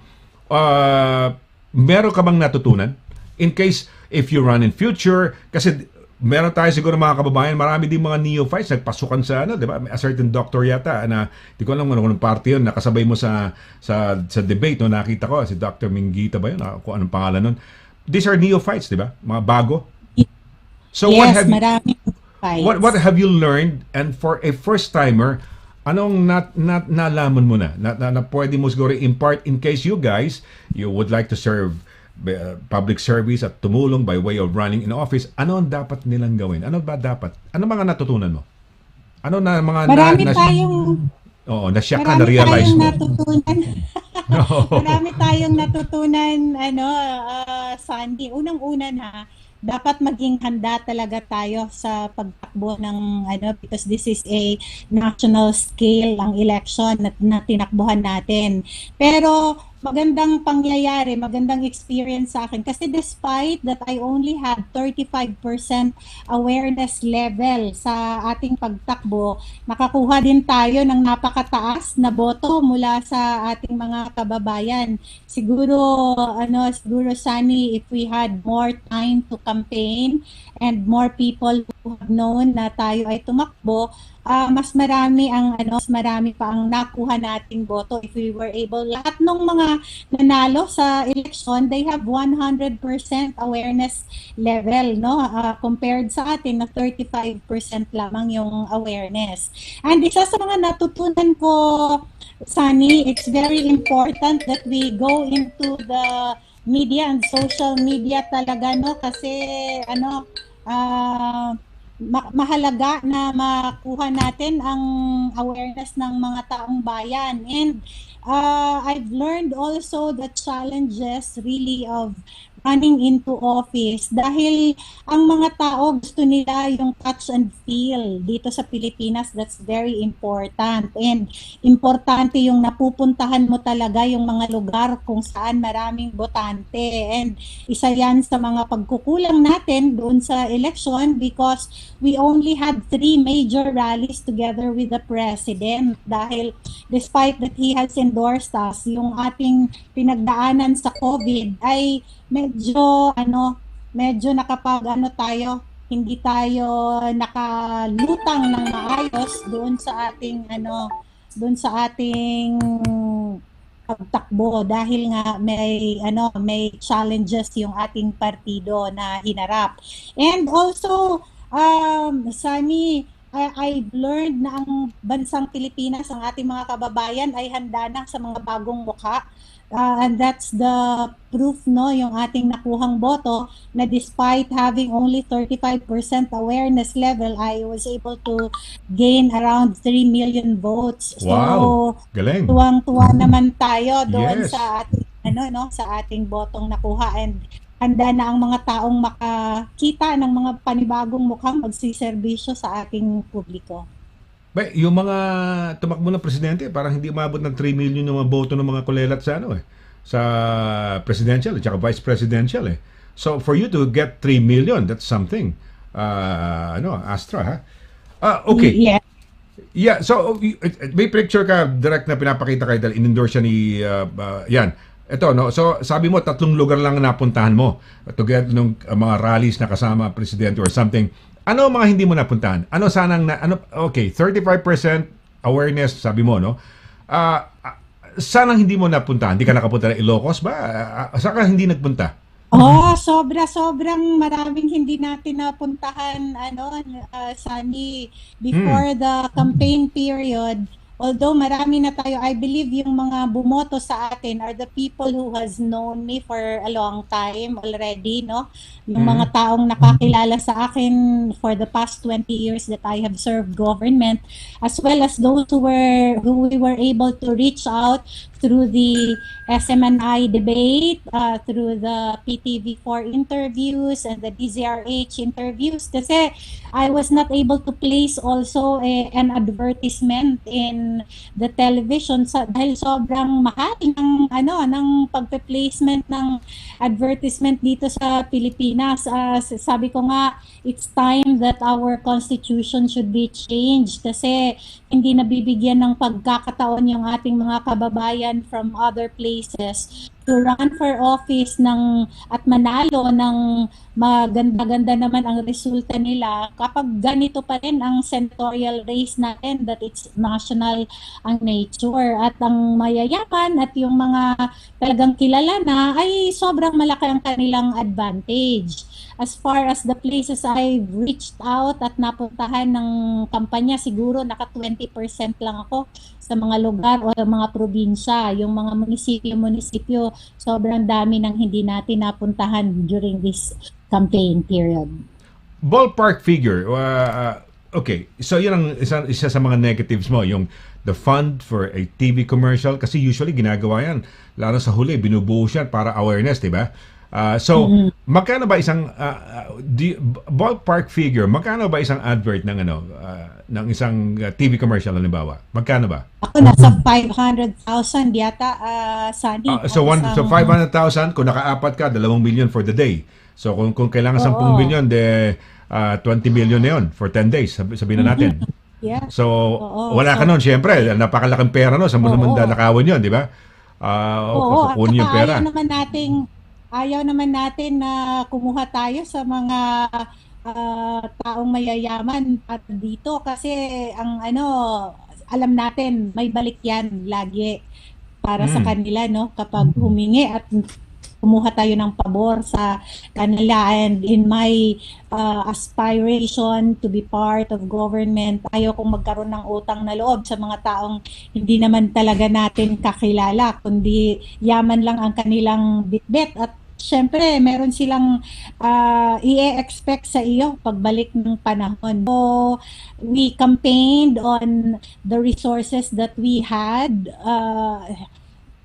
Pero napakaganda ng naging resulta nito because people are, I believe, ready already to accept the fact na kung kailangan nila ng tunay na magsiservisyo sa kanila, kailangan ng mga taong ito ay tapat din sa kanilang hangarin at tapat sa kanilang paggastos ng kanilang resources. So, we had only our family and friends who supported us, no, na talagang hindi ko na nga lang alam kung sino-sino kasi parang nakikita ko na lang may tarpaulin na and then sasabihin na lang na I printed 1 or 2 tarpaulins for you. And napakalaking sa akin yun, blessing para sa akin, Sunny. Wow. Alam mo, para sa akin, winner ka na because the mere fact you were able to garner 3 million with the meager resources, sabi mo, you don't want to compromise your principles by not accepting donations, campaign donations from people who eventually, in future, maniningil yan eh. They will ask for, alam mo na, di ba? So, which would put you in a very awkward position, no? Tama din yun. Maganda rin yung hangarin mo na sana in future, no, mababago na yan, na anybody who has this good heart, na may capability naman, makapagsilbi. Hindi dahil nanalo, dahil nga sa kakilala o may pamilyang mayaman o may pera behind them, no? So, yeah, maganda yung ginawa mo. I really salute you, no? Going back to the experience of running, ikaw ba'y pumayat? Ikaw ba'y tumaba? Ano nangyari? Mas marami ka bang kumakain dahil nagugutom ka? O dahil, siyempre, hinihingal ka o napapagod ka, kada ano? Or pumayat ka? Ano ba ang ano reality? Parang ikaw, pumayat ng konti. Pero ikaw, malaki yung pinayat mo from the last time that I've seen you. Sabi mo nga, small na lang yung size ng mo, 28 na yung hinahanap mong pantalon. Actually, ang isa sa challenges ng pagtakbo, Sunny, yung tulog. Kulang tayo sa tulog. I was about to ask you, tulog. Kumusta ang tulog? Ilang oras ang tulog? Paano? Sa sobrang pressure natin sa kampanya, napaka-igsi ng ating tulog because aside from being a candidate of PDP Laban, sabi ko nga as membership committee chairperson of PDP Laban, I was also the one organizing our campaign rallies. Sunny, so doble yung aking kayod, no? Doble ang aking trabaho because I was not just campaigning for myself, I was organizing the campaign of the senatorial slate. So, mula sa koordinasyon natin sa mga lokal na pamahalaan hanggang sa pag-iisip ko yung sasakyan ng ating mga kandidato, inaayos ko pa rin yon. Kaya divided nga yung aking attention during the campaign period dahil hindi lamang yung sarili ko ang aking iniintindi, kundi iniintindi ko pati yung aming ibang senatorial slate. Pwede ba natin sabihin, Astra, na yumaman sa'yo ang mga kumpanya ng kape? Dahil sa kumakampa. Ayoko na magbanggit ng mga Nescafe. Baka sabihin lang, na-advertise ko sila. Pero, kunyari, halimbawa, Nescafe na lang. O mga Nescafe ba, yumaman ng dahil sa'yo, dahil sa kampanya? Dahil kailangan, yung tulog mo, tawag dito, medyo bitin-bitin na, di ba? So, kailangan gising ka lagi, no? So, were you drinking a lot of coffee? Really, para kumbaga, realistically, pagka ganyan, kulang sa tulog, maraming nga habulin dahil you were double part ka. Kumakandidato at the same time, you were also doing the campaign strategies for the party. Wala ka ng tulog, kulang sa tulog, malakas ba magkape? Ano ginawa mo? Hindi. Ano ginawa mo? Paano mo ginigising ang sarili mo? Hindi ako mahilig sa kape, Sunny. I only drink 1 cup of coffee a day, no? Sometimes wala pa. Mas ako, Coca-Cola drinker. So, so soft drinks. Coca-Cola, mas So soft drinks ang nagsustain sa'yo. Nagsustain sa atin ng energy, pampataas ng ating sugar. Yun ang caffeine mo.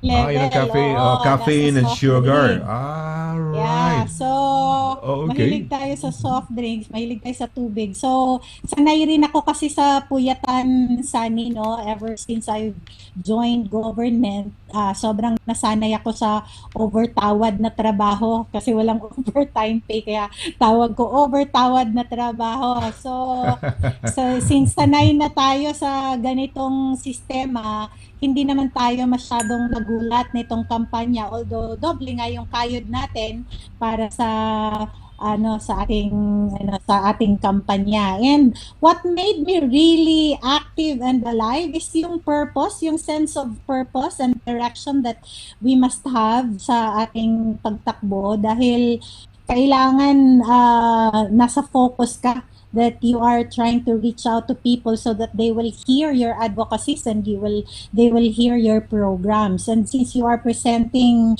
yourself na eto ako isang alternatibo para sa inyo na makapagsilbi at magdala ng mga magagandang batas na maipapatupad sa sang Pilipinas, that's the drive that really keeps you awake and keeps you always energized. So adrenaline yan, yung talaga energy mo to your purpose, yung adhikain, so yun ang parang nag-spurs you on, di ba? To ano. Pero realistically, syempre there's gonna be a toll on the body. Sabi mo parang last minute kang candidate o parang mabilis lang pagkatapos election na siguro o kampanya na, no? Pero ang tanong ko lang is, it will require physical demands. Okay.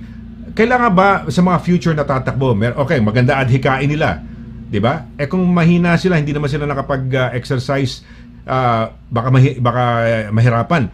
Ikaw ba, are you a fitness buff or kailangan ba ng taong tatakbo, no? Rigorous yan, 'di ba? Kampanya, do they have to prepare themselves physically? Yes, physically, mentally, emotionally, dapat kumpleto yung preparasyon.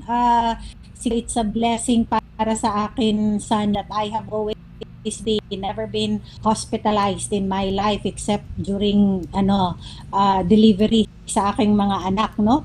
So, maganda ating condition sa katawan mula pa noon, and that's a pleasure for me. So, sa mga magjo-join sa politika, kailangan talaga super healthy ka kasi the time that it extracts from you and the energy that it has to require from you, kailangan mataas talaga ang resistensya mo. And eat right and drink lots of water. Yun ang sikreto ko sa kampanya kasi there are times na hindi ka naman makakakain ng tamang oras, but having always water with you and drink vitamins para yung resistensya mo mataas din. Pero ang pinakauna siguro sa na tip na may bibigay ko sa lahat is your prayer time and your communication with God and your family, kasi yun yung magbibigay sa iyo ng mas magandang kalakasan sa araw-araw. I'm very happy na kaming mag-asawa we are together in the campaign period. So ang hindi lang namin madalas kasama ay ang aming mga anak. So less week para sa amin, no, na lagi kaming magkasama sa kampanya, kaya we are supporting each other and we have built our relationship even more during this time of the campaign. So, shout out sa aking asawa, sa aking gwapong Superman, no? Thank you very much sa kanyang support, and nandiyan kaming dalawa supporting each other dahil tumakbo nga rin siya para to represent the overseas Filipino workers for the party list system. And medyo tayo dito, challenge din sa atin sa Sunny, no? Nakita natin na medyo mababa yung voter turnout ng OFWs this year. Really? Hindi ko so okay. So were you able to monitor it? When you say bumaba, was it lower than the 2016 19? Yes, parang lower siya kasi nasa 400,000 plus lang yata ang bumoto this year. You collectively 400,000 votes more or less. Yes, all over. Okay. So less than 500,000 ang contribution ng boto sa total number ng votes sa 2022 elections. Okay. Well, sabi mo asawa. Para malaman din naman, i-identify natin, ano pangalan ng asawa mo? Para at least Coco Naik. Coco Naik. Coco ho ang pangalan ng kanyang husband. Si Senator Astra, I just call you Senator, no? Dahil yan naman Senator Astra ay Pimentel Naik ho, no? Naik, yan. Pakita mo nga pangalan niya, Pimentel. Pero may Naik yan eh. May Naik. Pero dagdagan mo ng direct, lagyan mo ng dash Naik, N-A-I-K. Lagyan mo na, dagdagan natin. Pero syempre, nakilala, kumbaga meron kang alias, no? When you run for Senate, no? Kamukha nila Jingo Estrada, di ba? Yung mga iba, they kamukha nila Dumagoso. So, parang ganyan, no? May mga may mga alias Isko eh. Moreno, Ayan, yeah. Isko Moreno, ganyan. Oh. So ayan, so si Coco ran for the party list and ako OFW. Ayan. So okay, so ang sinasabi mo suma total niya parang okay, you already also have to be physically strong but you have to have God, you have to have your family.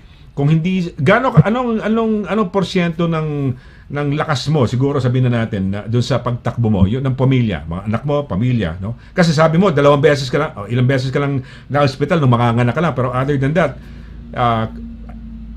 hindi ka nagkakasakit talaga, hindi ka na hospital other than nag-deliver ka, no? So, yun, yung family, gaano kalaki ba ang contribution? Gaano ba, would you say 50%, 60%? Malaking tulong talaga. Kung wala yung family, manghihina ba ang tuhod mo? Oo, manghihina ang tuhod mo pag wala ang pamilya mo, because if there's anybody who should believe you first, no, yung pamilya mo. Kaya shout out din sa aking mga cousins, including Sol, your very beautiful Sweetheart. sweetheart, no, who has a new hairstyle. I like her new Ganun ba? hairstyle. Oh, yeah, raw, yeah. Mga sisters, and of course, yung aking pamilya in Bukidnon and in Mindanao and in Lanao del Sur, no? Lahat sila ay nandoon, sumuporta sa amin, and that's a very great, encouragement sa amin. In fact, right now, they are watching us, Sunny, no? Yung ating mga pamilya there Yes, para sa... mabuhay.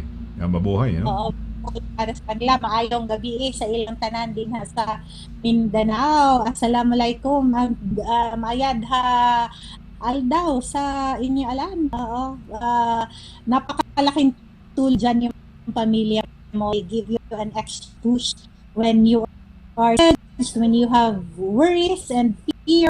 Andyan sila para ka, and they are there to push you even harder, no, na matalo, manalo, they are with you all the way. If Astra will be chosen for 3 years from now, there's going to be another senatorial elections.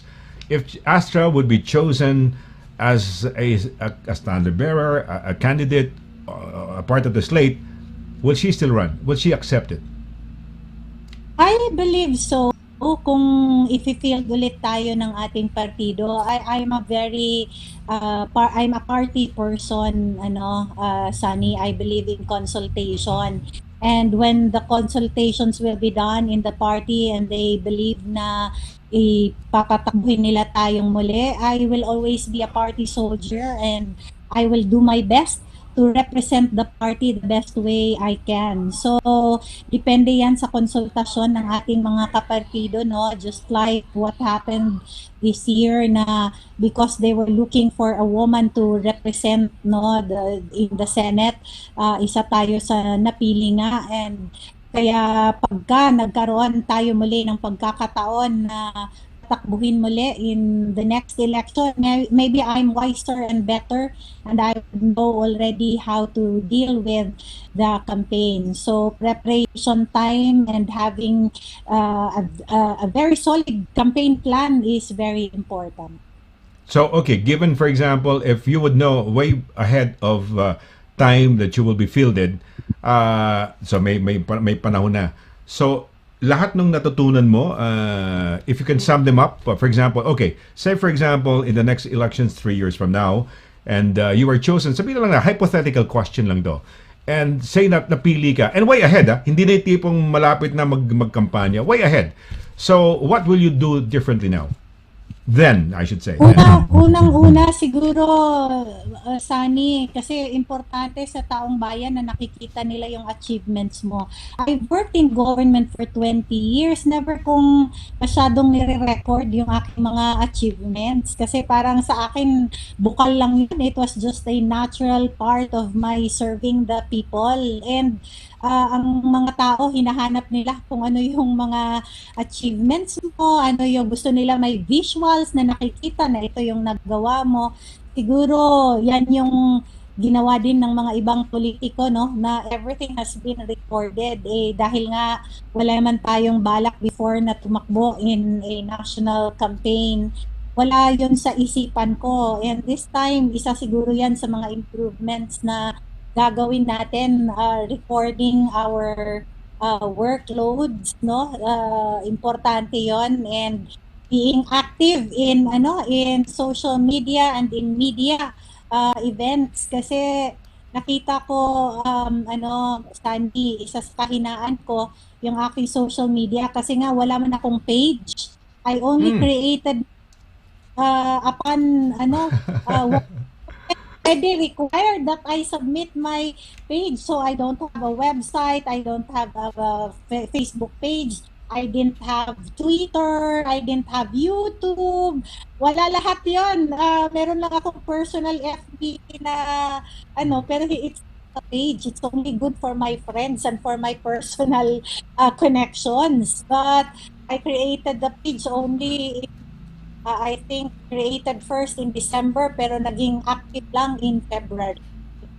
So doing that now, just like what these presidential candidates, be it Lenny or BBM, they created their mga YouTube sites and mga Facebook sites. Even Donald Trump using Twitter. So malaking importansya ng social media, no, that you could use for the next election. Okay, siguro baka may nais ka pa sigurong ihatid paalam sa ating mga kababayan na hindi ko naitanong sa iyo, or any things that you'd like to add on do sa ating interview. Ito post elections, no, post you running no, baka may gusto ka pa i-share na hindi ko naitanong at idagdag, no. Go right ahead, please, Astra.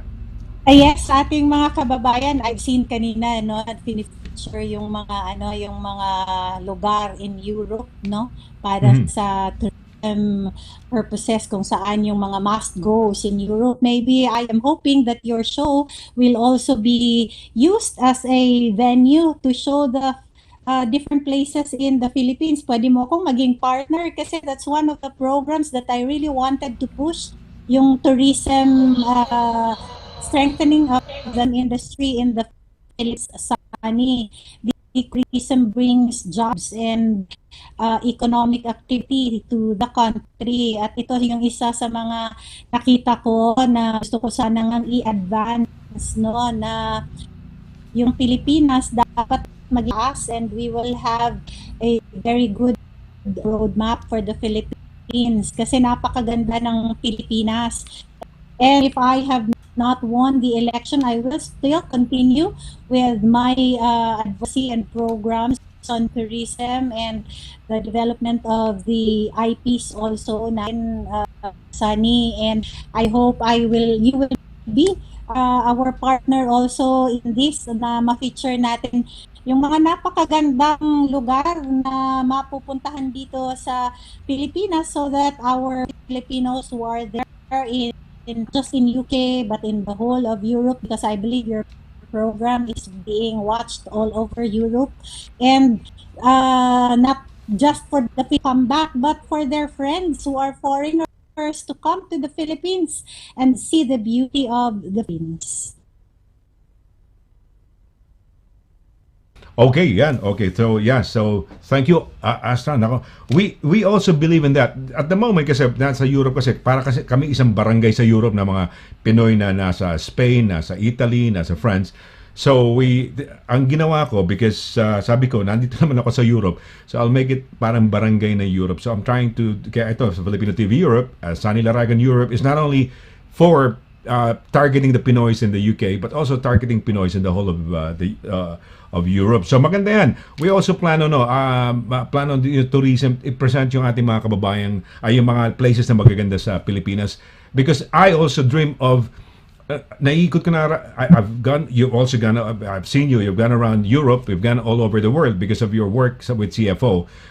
Kami din nakaikot ng Europe, but we also would like to go around the Philippines, no? Yung ating mga kababayan sa Pilipinas, hindi rin nila naiikot yung Pilipinas, eh. We even Britons dito, mga British, mga kaibigan namin, they haven't even gone all over the Europe, UK pala, no? So ganun pala, mukhang pareho-pareho pala, no? Maski mga Pinoy, may mga taga North hindi nakapunta sa Mindanao, mga Mindanao hindi nakapunta sa North, sa mga Ilocos, kanya, no? So yeah, tama yun, maganda yan, tourism, let other people know. Kaya nga rito may friends and relatives, so friends and visiting friends gana sa mga campaign nga ng DOT, no? The Department of Tourism. Maganda yan, Astra. Yeah, we are your partners, and sayang namatay ang aking kaibigan si Christine, no, Ibarreta. She's the perennial chairperson and president of the Hotel and Resorts Marketing Managers of the Philippines. She passed away because of COVID, no. Yeah, we had some plans nga sana no, to tie me up with a lot of hotels sa Pilipinas, all over the Philippines. Because whenever I go back to the Philippines, libre ako any hotel ako pumunta, no. Because of her, no. Kaya sayang na she passed away. But maganda yan, Astra, no. Nice. I'll be with you, no. Kami yung katuwang mo rito sa dito sa Europa. So, well, thank you very much. Maraming salamat. It's been an honor having you. Truly proud of you for the achievement you've made from a simple, government employee. I should say, parang political neophyte. Although you're the head ng membership ng PDP Laban, tama, di ba? Yes. Paano ba mag-member na ano ba yan? Ang membership ba susulat siya, tatawag, Ma'am Astra, pwede ba sumali sa PD? Ano ba yan? Ano ibig sabihin ng membership? Just to quickly lang.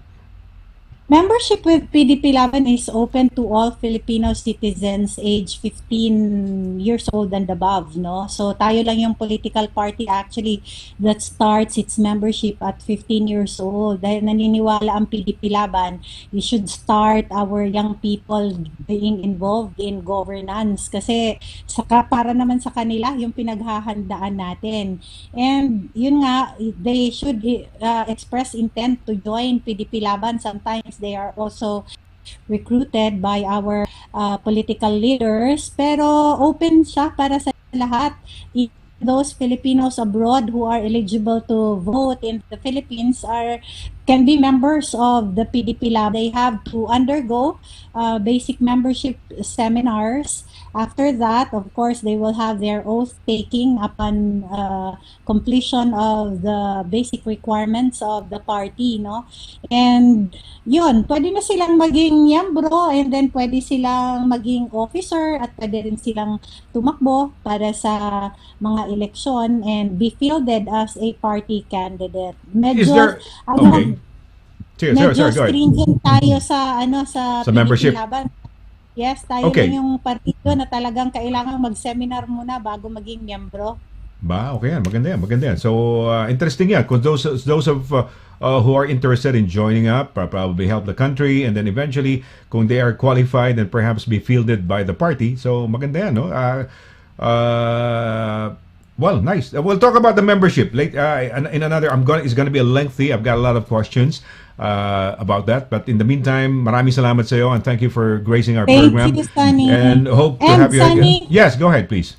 Islam, I would just like to thank all the Filipinos in Europe, especially yung ating mga kababayan who volunteered to be watchers para sa ating election there, sa ating overseas absentee voting, no? Marami tayong mga kababayan who volunteered to become PDP Laban watchers. And sa inyong mga serbisyo, napakaraming salamat sa inyong lahat. Wow, maraming salamat doon sa mga yung mga poll watchers, affiliated sa PDP Laban. And of course, sa'yo, once again, maraming salamat, and hope this is not the first and the last time we're going to be having you on the program. And if there are anything na gusto mo iparating sa ating mga kababayan dito sa Europa, don't hesitate to get in touch with us, no? Para nang sa ganun, maipasawalat natin o mahagi natin sa ating mga kababayan dito sa Europa. So maraming salamat. Once again, thank you, and God bless inyo ni Coco, no? And more power, huh? And we're proud of you. Truly proud of you.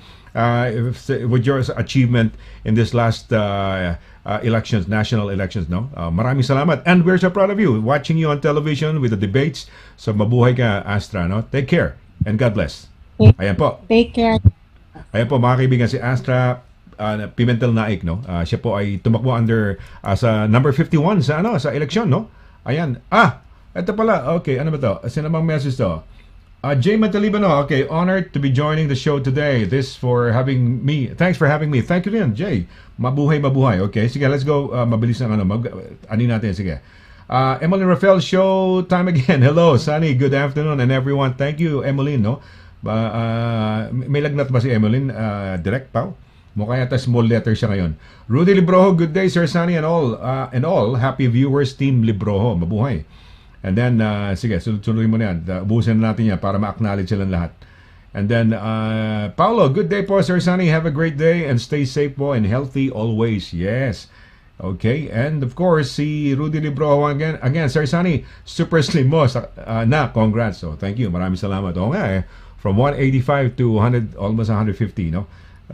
Malaking bagay na yun. Gabriel Tejero, good day, Sir Sonny, and all happy viewers. God bless to all, no? Okay. And sino to? Gigi, ilan pa raw Gigi kagabi? Well, mahal natin sa Gigi, no? Imagine from last night till today, no? Good afternoon, good noon, Kuya Sonny. Good noon din sa'yo, Gigi, no? Ilan pa raw. And sino to? G. Maso Benasa, good day, Kuya. Greetings from the Netherlands. Oy, mabuhay from the Netherlands. Thank you for watching, no? Rosemary Guban says, good day, Sir Sonny, and to Direct Pao, stay safe and healthy always po. Mabuhay. Thank you, Rosemary, no? Mabuhay ka. Jeffrey Levy, Mykonos, amazing. Oy, ba? Have you experienced it? Never been yet, but Athens Greece is a parang a country to explore and keep coming back to. Ayan. No, babalikan mo talaga, ang ganda. And then sino to? 14, Rafoni 14, watching from Malaybalay City. Mabuhay. Rafoni from Malaybalay, Bukidnon. Uy, mabuhay. GC Andreas Fe. Hi, ma'am. Hi, Andreas. GC Ann. Okay. Anyway, Rafoni 14. Thank you, cousins. Sol, Mon, Dai, Gina, Inspims, and Ate Reggie for the support you give to Ate to Astra, no, for campaigning. Also for her here in Misamis Oriental when you went home in the Philippines before elections. Oy, thank you, Rafoni, 14. Thank you. Mabuhay, no? All right. Well, nga pala, nakalimutan natin yung calendar natin. Direct, ganito ho pala. Kung kayo ho ay may mga activities, no, anywhere in Europe, no, and you'd like us ipaalam sa ating mga kababayan sa lugar ninyo o kaya sa buong Europe, o buong mundo na rin, no, you can send us, no, yung mga information ho ninyo. So katulad ho nito, take it away.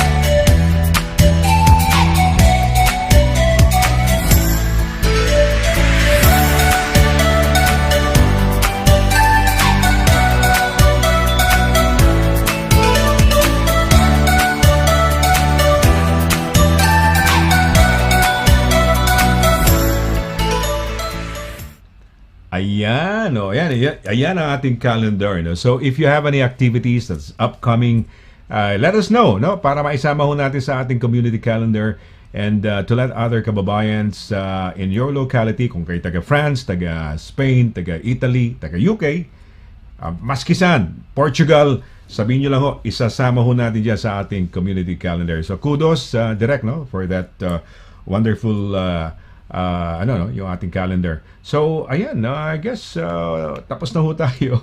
I hope you guys had a wonderful time today. No, as we and Direct Pao enjoyed doing the show, no? Dahil this is para ipaalam mo sa inyo, meron tayong mga kababayan na very interesting, lahat ho may kwento eh. And we tried to be a source of inspiration maski paano ang may magawa itong programa dito na parang misyon. Ano yon? Yung may motivation, may mapulot ho kayo. Halimbawa kanina, although hindi Pinoy, si Michael Checasa, he is the general sales manager. Hindi to sales executive, hindi to sales manager. General sales manager with about probably 10 people underneath him. No? Ganyan. Mataas ang posisyon. Taga Zimbabwe originally. Pero dito sa UK, ang trabaho nasa ibabaw. Puro Briton ang nasa ilalim. Ha? Hindi naman tunog Briton, no? Tunog ano pa rin, Zimbabwean, no? Although naintindihan mo pa rin, no? Naintindihan mo English. Pero yon, achievement yon. That's something that you have to aspire, think big. Ganun ho talaga. Kailangan gawin niyo yun eh. Hindi kayo makontento kung saan kayo o ano kayo.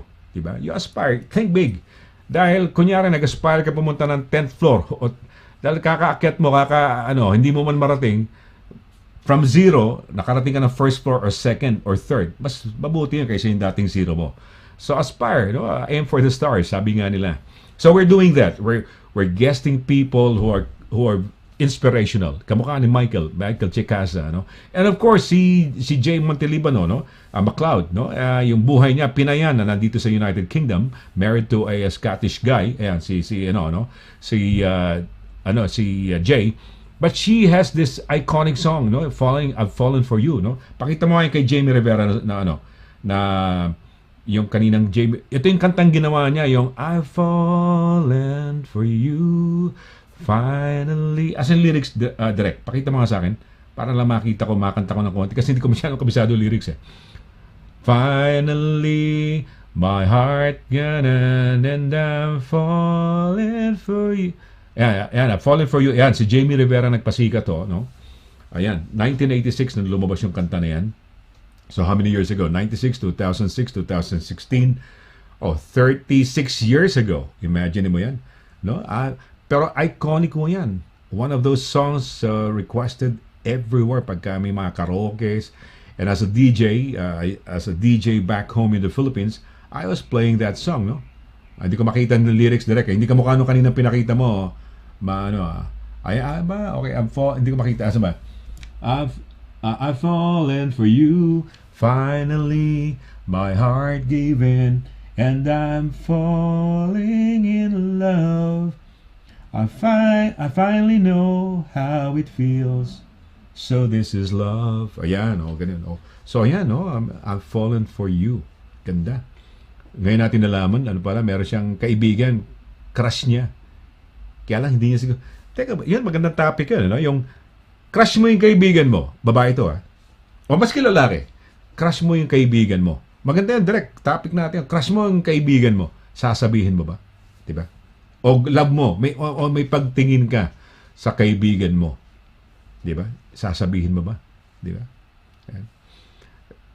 Baka kasi sagutin ka, sorry hindi tayo talo. May 'di ba expression na gano'n, hindi tayo talo dahil kaibigan lang.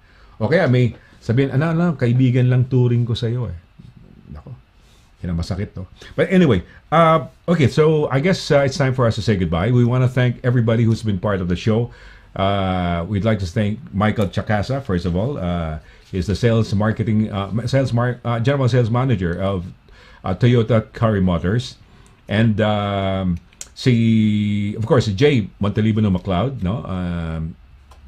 Very good friend of ours, was a composer who's composed the song I've Fallen for You.